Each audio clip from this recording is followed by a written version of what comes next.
Alors nous avons vu comment ouvrir un JPEG et un TIFF dans Camera Raw.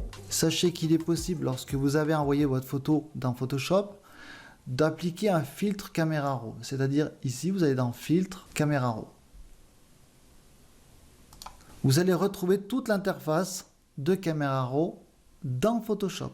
C'est-à-dire que si vous avez oublié de faire des manipulations dans Camera Raw, vous pouvez tout de même venir appliquer un filtre Camera Raw, ici, qui vont venir s'appliquer sur votre calque.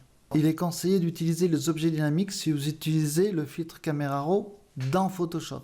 Vous faites un clic droit sur votre calque, convertir en objet dynamique, vous appliquez votre filtre ici, Camera Raw, vous faites vos modifications. Alors je vais mettre une balance froide, OK. L'avantage d'utiliser les objets dynamiques vous permet d'être en traitement non destructif.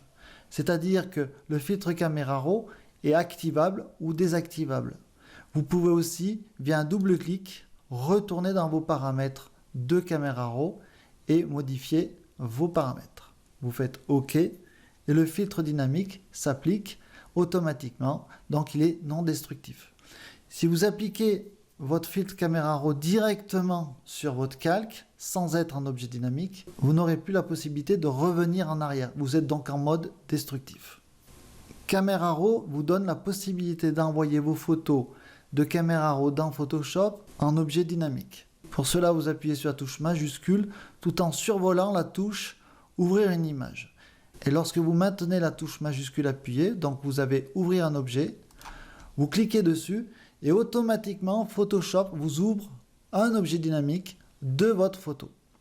On peut le voir ici grâce au petit symbole carré qui est situé en bas à droite de votre vignette de calque.